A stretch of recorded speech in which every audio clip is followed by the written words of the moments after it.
Your daily dose of sports talk is here. Highlights, interviews, and analysis. From the entertainment capital of the world, SportsWrap with Jason Page starts now. Yes, it does, and great to have you with us on this, I almost said Tuesday, Wednesday edition of the show. Good to have you all with us. A lot to do over the next 60 minutes. We'll be joined by our friends, David Aardsma and Kurt Heelan. David Aardsma talks baseball with us as we go inside baseball every Wednesday on the show. Kurt Heelan, SportsWrap's NBA Weekly. Find out what the latest of what's going on with LeBron. Kurt just back from his week at summer camp, also known as the NBA Summer League. So we'll get thoughts with him on everything NBA Summer League focused. We'll get into it with him on all of that. Also, a couple interesting stories to get to in odds and ends. Big news out of the NHL involving one of the league's flagship franchises, and also, I guess, a happy ending to this story involving Chelsea Gray of the Las Vegas Aces. If you haven't heard about it, we'll get to that as well. But we start things out as we always do on this Wednesday edition of the show. It's time for the big story.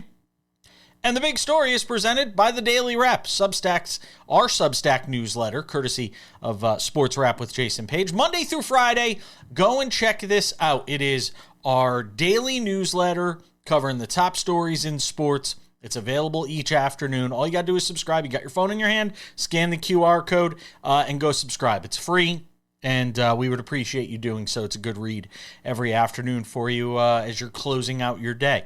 So I want to talk about the All-Star game last night. And I want to talk about it in a bit of a different context. I mean, we'll get into the game aspect of it, and David Aardsma will join us, and we'll discuss that. But I want to talk about the start of the broadcast. I tuned it in just as this whole thing was going on, where MLB and FOX Sports, they did basically this love letter to baseball, right? And it preached about nostalgia. And it showed kids getting on bicycles, getting their bikes and all getting together in the neighborhood and driving down to the local ballpark, which in this case was actually Philadelphia Phillies Park, Citizens Bank Park. And I kind of chuckled watching it, because while I wanted to get the feels from it, and while there are times where we all want a bit of that nostalgia, something that brings us back to a place, and this could bring me back to a place. I'll tell you a story. Every summer, middle school, even early in my high school years, every summer we did this. Got on our bikes, went down to the local field during the summer and played pickup games, much like you'd see in that Sandlot movie. It brings me right back there. Baseball, more than any other sport, is ingrained in me. It's the sport I played the most growing up. I was a bat boy for a AA minor league baseball team, the Rockies AA affiliate, the New Haven Ravens, their first year as a franchise. Got to see some great players come through the Eastern League.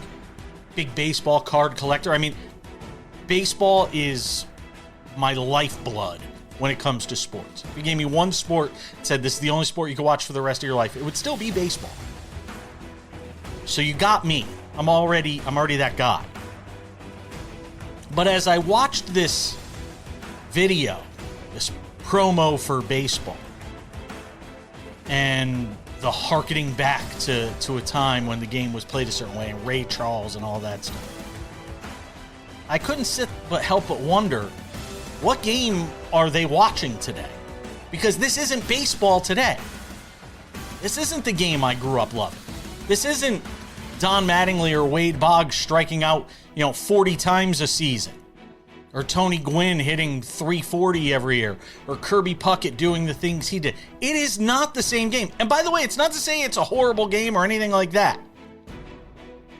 But to try and mix the old and try and bring us back to that place with what's currently going on in baseball, when, by the way, you are on the precipice of a work stoppage that could claim all of next season. And that's not being hyperbolic. There is a damn good chance there is no baseball next year. So I hope you enjoyed this damn All-Star game, because you may not have one next year. Because you've got two heavily entrenched sides. One that wants a salary cap and a limit and a ceiling on salaries as far as teams are concerned, and another side that's saying no way in hell we're going to let that happen. Separate problem for a separate time. You've got an automated ball strike zone. You've got bases that are bigger. You've got pitch clocks. You've got only the ability to throw over X number of times. You have Manfred Man, as Michael K likes to call it, the ghost runner in extra innings during regular season games. Basically the equivalent of hockey's, overtime rules during the regular season, where you go to a shootout. Different rules. Different rules during the regular season in the NFL. They've done some things similar to that. I mean, this is not the same game that they were trying to remind us that we fell in love with. If you're falling in love with baseball today, you're not falling in love with the game that I was playing riding on a bike going to hang out with my friends at the Pit in East Haven, Connecticut as a kid. You're falling in love with a different game. Yeah, I could sit here and show you the highlights from a boring 4-0 All-Star game. Miguel Vargas hit the only home run in the game. Yeah, I could show you Junior Caminero getting hit in the hand. Thankfully, it's not a serious injury, and it looks like he's gonna be okay. I could show you all that. But I think we need to have a serious conversation, because the baseball that MLB and FOX Sports tried giving us last night in that promo, that game doesn't exist anymore. If you're falling in love with baseball now, that's not what you're falling in love with. You're falling in love with a completely different game. Where 250 strikeouts, okay. Where you can make the All-Star team hitting 250, that's okay. Not the game I grew up with. And again, I'm okay. I can adjust. I'm adaptable. But it's not the same game. And there's no way of getting around it.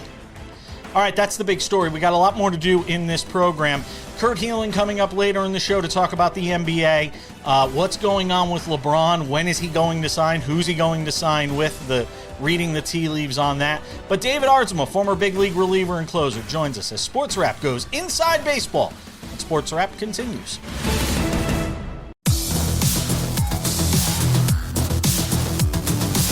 Welcome back to the show. I've had my say in the big story, where we talked about the MLB All-Star Game. I want to get some thoughts at this guy. Our friend David Aardsma is here, former big league reliever and closer, as Sports Wrap goes inside baseball. Thank you for gracing us with your presence, my friend. Appreciate that. Of course. So what I talked about in the big story, since we just did it and you didn't obviously get to see it, is while baseball, I was watching this thing where the kids came out on the bikes and they did this like 4.5 minute thing, which made you feel nostalgic and gave you the feels for baseball and the fireworks and Ray Charles and the Sandlot, and it was great. This isn't that game anymore.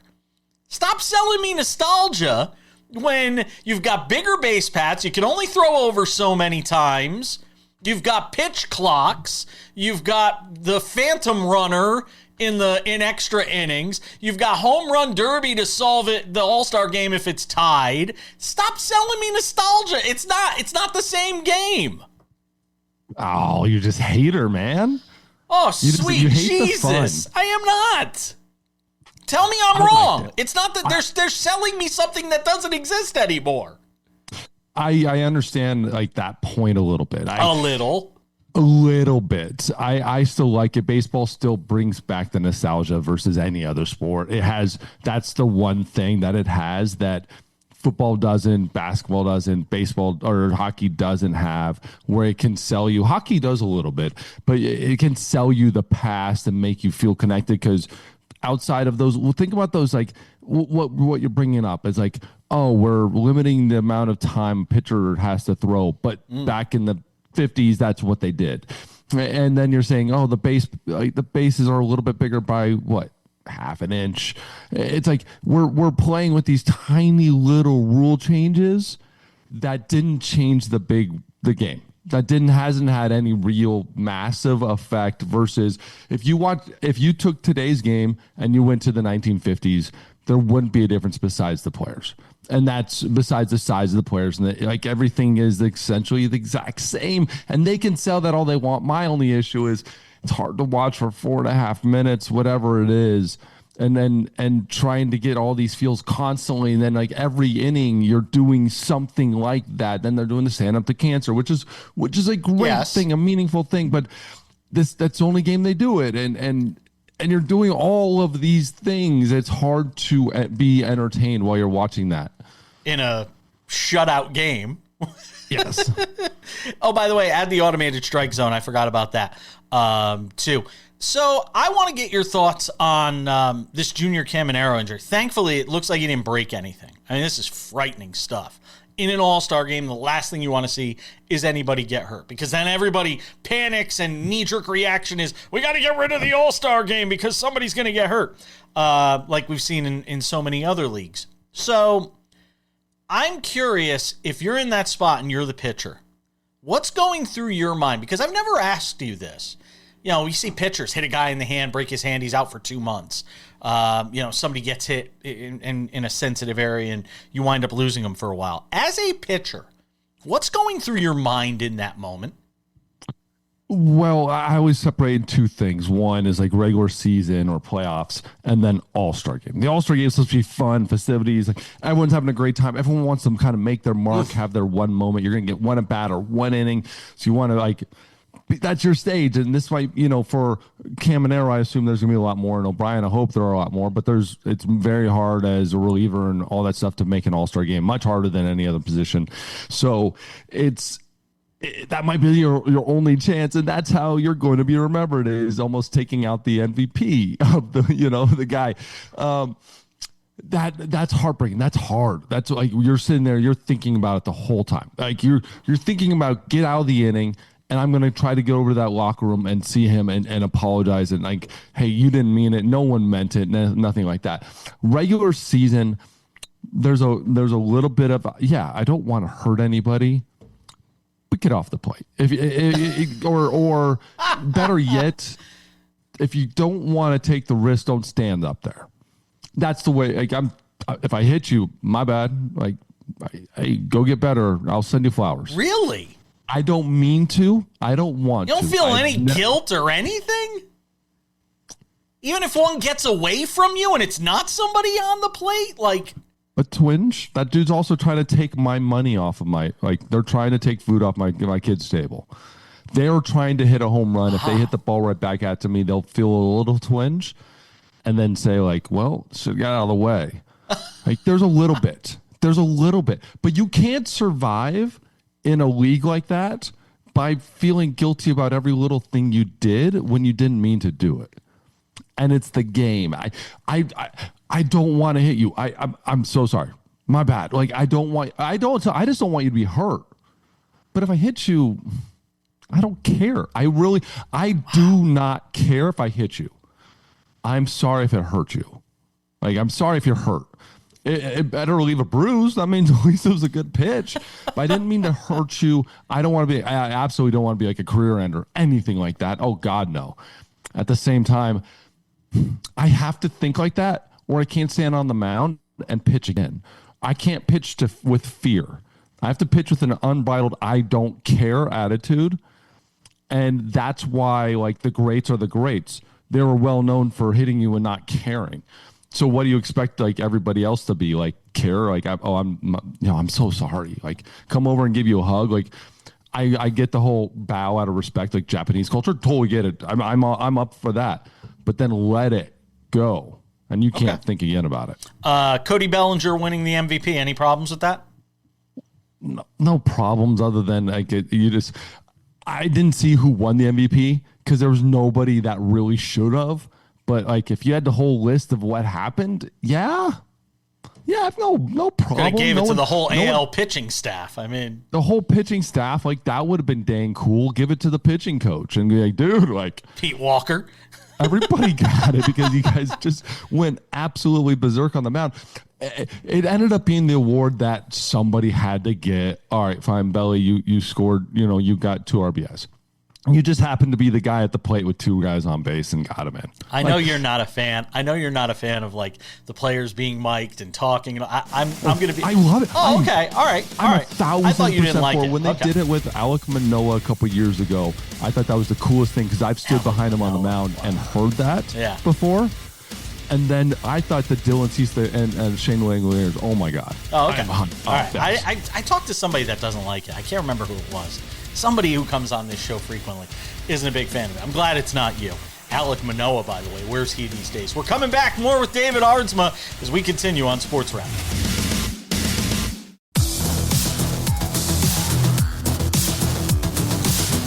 Sports Wrap goes inside baseball every Wednesday on the show with this guy, the one and only David Aardsma.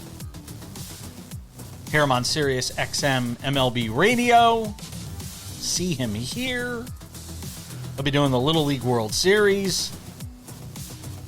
I keep saying San Bernardino. Yes. It's still part of it. San Bernardino, right? Yeah. Yes, sir. When is that? August 7th, I think, to the 10th or 11th. It's a long tourney. Yeah, it's a very long tournament. Like, they already played all the state stuff. That's all done. Now we're just waiting almost a month. Second half of the season will get underway this weekend. Jacob Misiorowski, I have to bring him up because you know how I felt about, being fearful of, what his arm can and cannot handle. We've talked about this at great length. Now you hear the arm fatigue. He doesn't start against Skeens on Sunday, doesn't pitch in the All-Star game. Level of concern? High. Oh. Very high. Especially when they use the term. He's thrown the most pitches in baseball this year, too. Oh, no, most pitches over 100 miles an hour. That was the number. Yes. I think we're all aware of that, what this guy's doing when he is pitching. A huge concern when I hear didn't recover after the last start. Like that is a concern. That is like arm fatigue or something in there, some inflammation that is just kind of creeping up. That might be just a general term they're trying to use to get him out of the All-Star game. And they might say, all right, let's pull the plug on a start just to make sure we don't have any concern that you're throwing extra innings and extra this and extra that. That might be something there. I don't know how much major league teams are manipulating that anymore when they could literally just say, hey, we don't want him to pitch. I don't like it. I don't like the sound of it, and it definitely is concerned. We've seen what this guy's been capable of, and we see that there wasn't a whole lot of breaks with him, right? Like they're letting him go, letting him pitch in games. 107, 103 was his last start on July 7th. So it's not like they're out there and holding him to like 60, like 70, 80 pitches every single outing. They've let him go on some. I have a massive concern when you're pulling guys from starts and saying he's not recovering. That just means they're like your overuse or something. Is somebody in that organization going to be held to account for that? No. Is it that, they were too liberal in how much they were allowing him to go out there? I mean, is there a meeting somewhere in an office between ownership, GM, manager, pitching coach where we're saying, all right, we gotta like recalibrate this? So understand there was a meeting probably when they drafted him. There was a meeting with that probably group or like ownership and GM and pitching coach, and then below that like the player development, like then another meeting with like the pitching coach and player development or whatever, or the head of the minor leagues and player development. And then throughout the year, those meetings are constantly kind of taking place, making sure the owner, or maybe the owner's not involved, but team president, all that stuff. There are multiple meetings where you're talking about plan with a guy like him, and you're presenting the plan. They're tearing it apart. You're telling it why that shouldn't, this should be that way and this should be that way. And then you're doing it with management. Like everybody's a part of this. Trainers are part of it. Like there's a giant part of major league teams that's literally their entire job is just to make sure these guys are on the field. And they're not necessarily training them. They're not doing anything. They're managing their workload separately from pitching coaches and all that stuff. And they're a part of all of those conversations as well. This guy, like major league pitchers are so managed behind the scenes. Every pitch, everything is being graded. They have data points inside that stadium that they're recording on every pitch, on stress levels on his arm, everything. They're recording it on every single pitch in that stadium. Every pitch. When they talk about pitching lab, they don't mean a little like bullpen. That stadium's a lab. And so they're analyzing this stuff nonstop, managing workload, and now they're just going to look at this and say, okay, what did we learn from this? Did we do anything different than what we had planned? Did we screw something up? And then they're going to rebuild a new plan. Nobody's being held accountable because everybody's accountable the whole time. They're nonstop accountable, and they're all saying yes to something. The only time anybody gets held accountable to something like this is if there wasn't a disagreement and one went that way. Right. But with those things, there's no disagreements because it's so manhandled like on so many different ways, like tiny little checkpoints. Justin Verlander announces his retirement. Yes. He's going to pitch through the rest of the season. It's kind of got a Clayton Kershaw feel to it. If a guy's doing that sort of thing, we saw sort of the way it played out with Kershaw last year. How does that impact either the locker room or him and the way he's going out and doing his work? Every fifth day when Verlander eventually does get back out there, which we hope is soon. How does all that kind of come together now? Well, you just if it's like Verlander or Mariano or something, you're having a little celebration before games, on the road and doing stuff. It really doesn't change anything. Like everyone everyone knew it just finally had to be said. One, congratulations to him on just an incredible career. And two, it just makes it a little bit more meaningful to fans to come out and see him like, all right, this is the last time I'm going to get to see Justin Verlander if I want to go watch him pitch. And that's really the only thing that changes. And then once you get to the end of the season, there's a little bit more teary-eyed, like now it's the end, this is the last thing going through. It doesn't change much in the locker room. Like everybody knew, like a lot of guys will announce their retirement after the season. It's done. It's just like, all right, like be healthy, get through this thing and let's have those moments. Mason Miller, talk about the Padres dealing him if they don't perform well here in the official second half of the season. So where makes sense? I've heard John Heyman and the folks around, that cover the Yankees, that know the Yankees well, bringing him up. I don't know if they have the prospects for him, because I would think it'd be a big haul. Your thoughts on the potential of Mason Miller moving before the trade deadline in August? It makes sense. I mean, again, they're right at 500. They're not going to catch the Dodgers. That ship has sailed. They're going to probably catch the Diamondbacks. They should. So I could see them making the playoffs. They have a team to make a run in the playoffs. Like I look at this team and go, why am I going to trade them? This is a win kind of now team. Like the couple of their big guys are a now team and they have the best reliever in baseball. Do you trade them and get something for them? I could absolutely see that. But again, you got the best reliever in baseball. Sign him to a multi-year deal. Have you seen that stadium when it lights up at the end of the game? Yeah. This guy, keep him around because you still have guys that are there to win championships. Like you still have a team for a long time. David Aardsma does a great job on Major League Baseball, SiriusXM MLB Radio. You can catch him here every Wednesday as well. Thank you, my friend. Have a great week. No, thank you.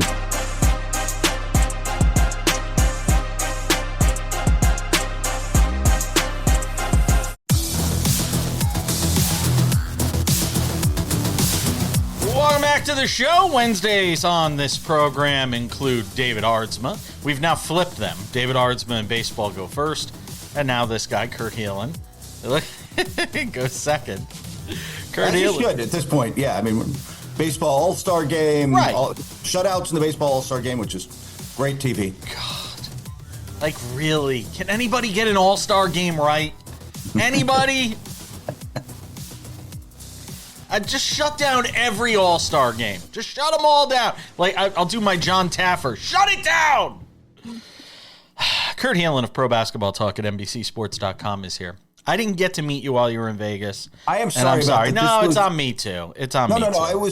This was we'll talk about it off air. Yeah. One of the busiest for me summer leagues I've had in a lot of ways. So it was kind of different. It was a different vibe. It's all right. I won't hold it against you. We're still doing the NBA Weekly for at least one more week. I'm debating, unless LeBron news breaks at this point, what are we really talking about?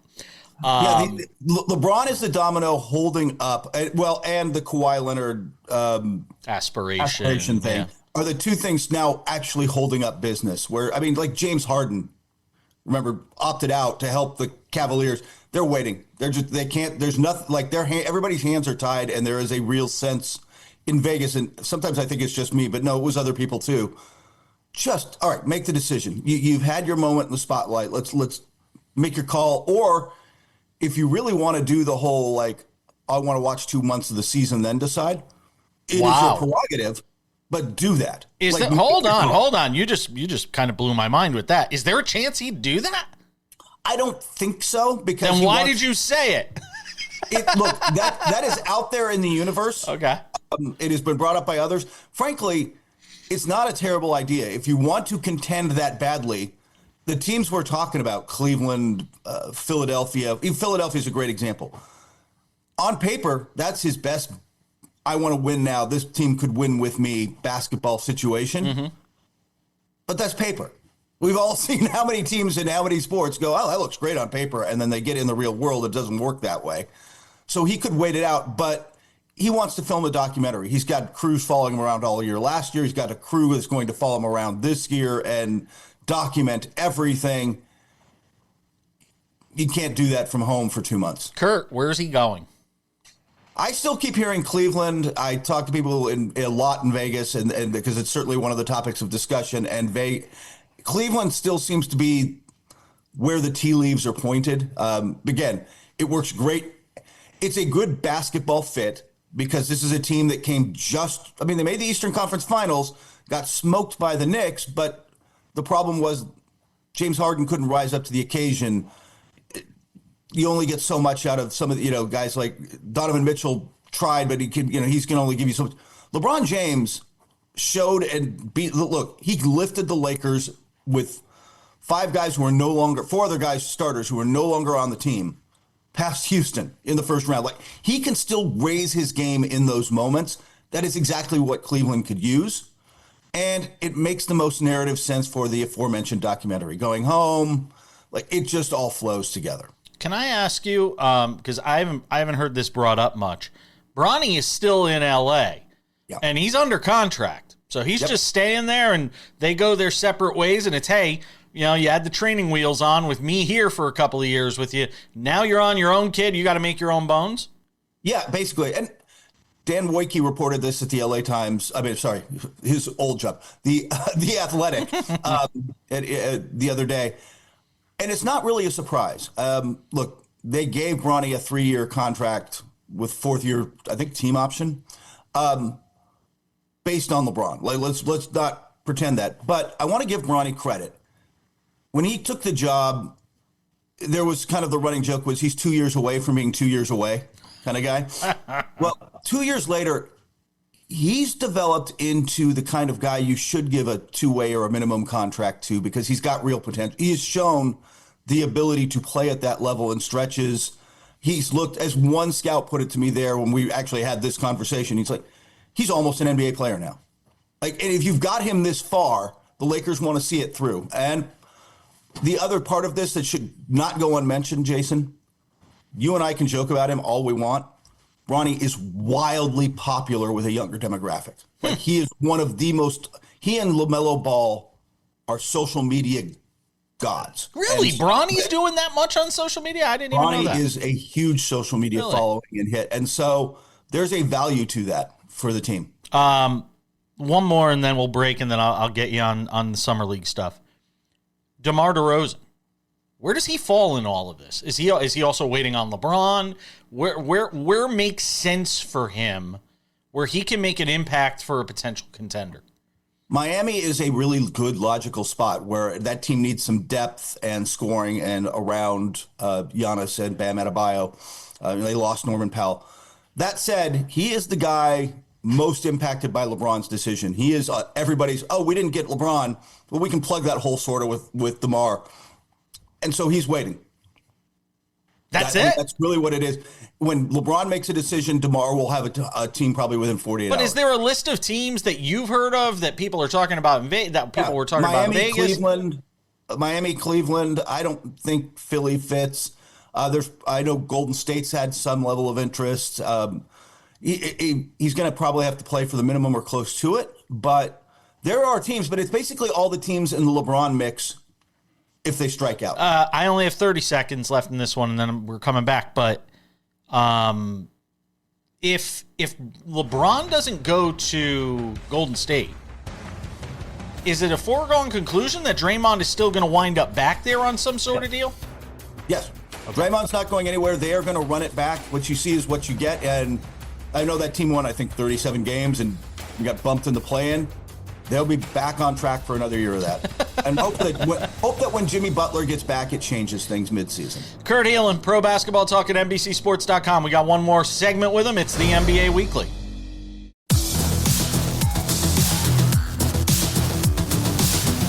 Welcome back. It's SportsWrap's NBA Weekly with the one and only Kurt Heelan of Pro Basketball Talk at NBCSports.com. Thank God he comes on with some second-tier illegitimate host like me. Man, so glad he does. Because according to Jason Barrett, I'm just some second-tier illegitimate host. I don't think you're illegitimate. Yeah. Well played.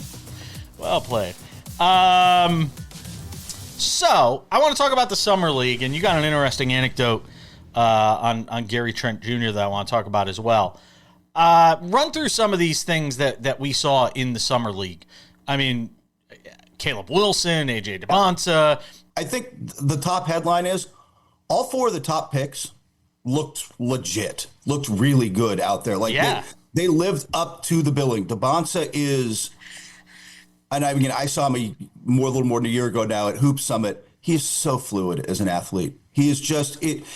The analogy I keep using now is, remember watching peak Roger Federer tennis, and you're like, yeah, but he's not like, there's explosive Nadal, and he's running all over the place, and Nadal's a little more like classic, I don't know, Russell Westbrook, like just this explosive athlete.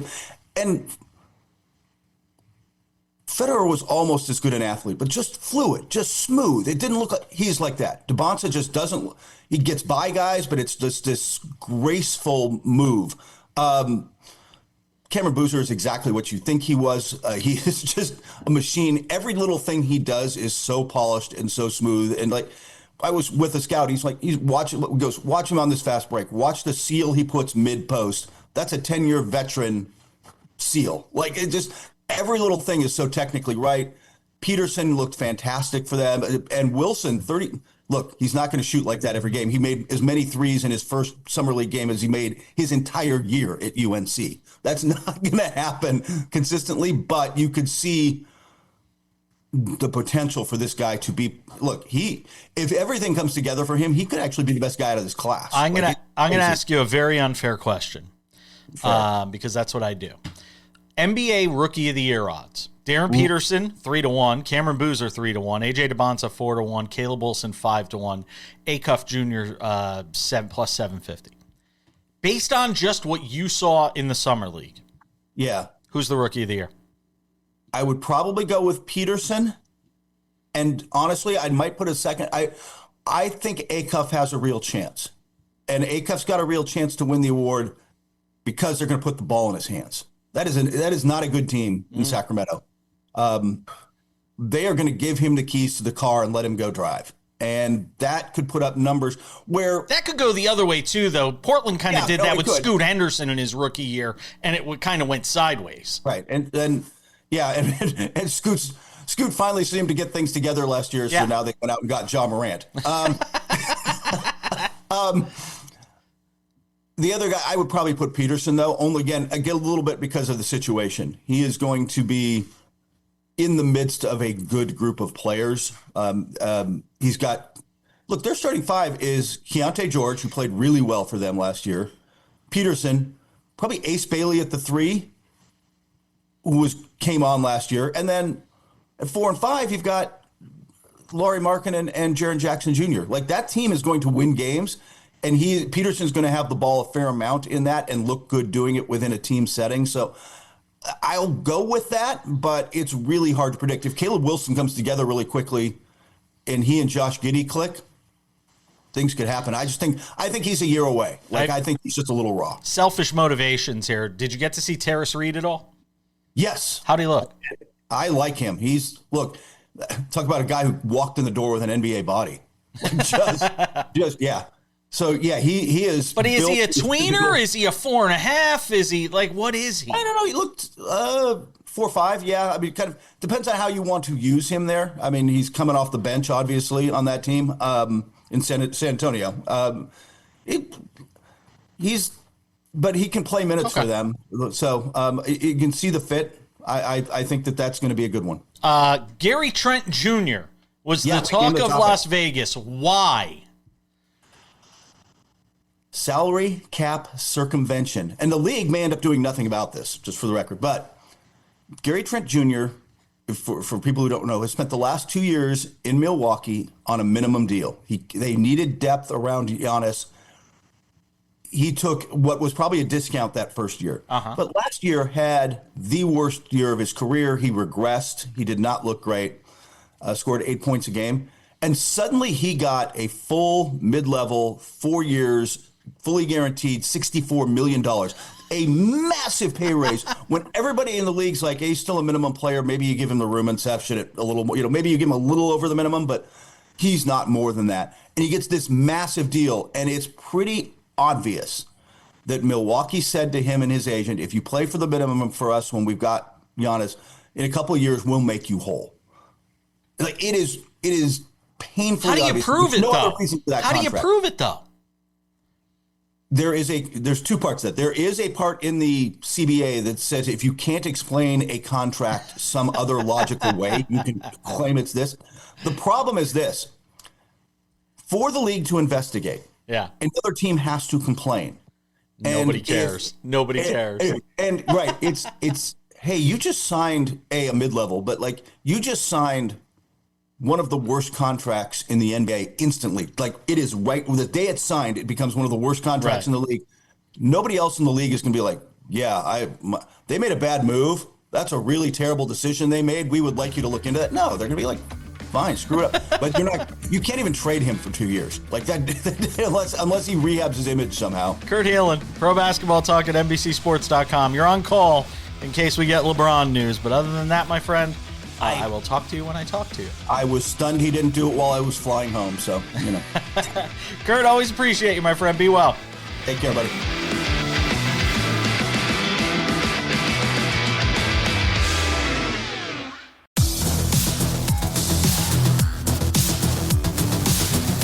Just about time to put the wraps on this Wednesday edition of the show.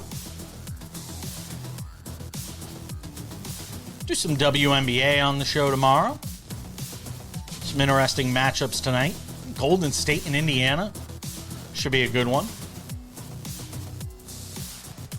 Oh, we'll have a whole list of things. We've got the Open Championship, round 1 tomorrow. If you live on the West Coast, you're getting up damn early to watch it. I love watching. I used to get up super early to watch the entire thing. Now I got the show and everything that comes with that, so I don't know how early I'll get up to watch, but I think out here it starts close to midnight. It might even start before midnight on the West Coast, the opening round of the Open Championship, but we'll get excited for it either way. Tomorrow's show, we will cover that. A couple of reminders before we go. The Sports Wrap with Jason Page podcast. The audio version of this show available Monday through Friday, wherever you get your podcasts. Spotify, Apple Podcasts, YouTube Podcasts, iHeartRadio, TuneIn, Odyssey, Amazon, anywhere you get a podcast. You can listen to this show, crystal clear audio. Go and subscribe. It's free. 45 minutes, limited commercial interruptions. It works just as well as an audio podcast as it does anything else. The Sports Wrap with Jason Page YouTube channel is the place to find all things Sports Wrap with Jason Page. The Monday through Friday TV version of the show is available for you. 45 minutes, no commercials, just great conversation. Extended conversations also available on the Sports Wrap with Jason Page YouTube channel as well. So you'll want to go and check that out. Sports Wrap shorts are also available there. News breaks, we jump in with those. Go and check it out, the Sports Wrap with Jason Page YouTube channel. Now, everything Sports Wrap related, all the things I just mentioned, available at sportswrap.tv, our new website. Sportswrap.tv is the website. The Daily Wrap, our Substack newsletter, you can subscribe at sportswrap.tv. You can go and check out the podcast, subscribe to that. You can go and check out our YouTube videos. They're available as well, and we link to those at sportswrap.tv. You can find your affiliate. You want to know where to watch the show? Maybe you watch us on YouTube. Guess what? We're on TV. 270 affiliates strong, U.S. and Canada. Hello to our friends watching on Game Plus. You can go and check out the show there. Very easy to do. Just type in your affiliate at sportswrap.tv. Just type in your city and state at sportswrap.tv, and it'll tell you where you can watch the show as well. Merchandise store, all that good stuff coming soon as well. But let's start things out. Let's do what we always do in this final segment of the show. It's one of my favorite things we do every day. It's time for some odds and ends. Odds and ends, and well, Steve Yzerman. It's the end for Steve Yzerman with the Detroit Red Wings. I believe he was there 7 seasons, not a single playoff appearance. The Red Wings have knocked on the door the last couple of years, and they've definitely shown signs of improvement, but abruptly is the word being used for Steve Yzerman stepping down from the front office with the Detroit Red Wings. And when journalists and beat writers and people that cover a certain sport and a certain team write a word like abruptly, it tells you something. Something had to have occurred. This was not, if it was a surprise to those that are covering the team, usually you could sniff these things out before they happen. If this is something that was abrupt, as it's being described, something happened that wasn't supposed to. I'm sure we'll find out in the days ahead. We will cover it here on the show. Watch this space. Odds and ends. We were talking about baseball with our friend David Aardsma, and we got into the story of Jacob Misiorowski, who's going to be out, who missed the All-Star game, then missed his start on Sunday against Paul Skeens and the Brewers. Pittsburgh won that game huge, by the way. Then missed the All-Star game. And they're saying, tired arm, fatigue, had trouble recovering from his last start. And then you see this news today. Why is Lance McCullers on your screen? Well, Lance McCullers Jr., I should say. His dad pitched for the Yankees when I was a kid. I remember him well. Lance McCullers Jr. has been traded from the Astros to the Milwaukee Brewers. We don't know what's going back to the Brewers in this deal. McCullers is on a rehab assignment right now. He's getting ready to come back. He's in the last year of like a $96 million deal. It's the kind of deal you would expect the Brewers to make. Well, in this case, McCullers going to the Brewers should be even more of a warning sign for what they think could be going on with Jacob Misiorowski. Because you're not making this deal. When you're a Brewers team that's riding high on top of the NL Central, you're not making this deal unless something's going on with Misiorowski that we haven't learned about yet. Keep an eye on that story. Odds and ends, thank goodness. This idiot who wrote a racial slur on social media about Chelsea Gray of the Las Vegas Aces, we got to shame these people. We absolutely have to shame these people. And I know a lot of people might say, well, it's kind of harsh. He lost his job with Hilton and all this stuff. No. You cannot, as a company, have somebody representing you, working in a capacity for your brand, that says the things this man said about Chelsea Gray. You can go look at it online if you want to find out for yourself. I'm not going to dignify it or give it more oxygen by saying what he said. But you know what? Kudos to Hilton for doing the right thing. They had to put out a press release about it yesterday. Feel bad for that PR and communications department because that couldn't have been fun. But you know what? Apologies go out to Chelsea Gray on behalf of humanity. You shouldn't have to deal with that. No matter what goes on in a game, your team wins, your team loses. Fan behavior is at an all-time low right now everywhere. And Las Vegas is not immune to that. So our best wishes go out to Chelsea Gray, and glad this guy got his head handed to him.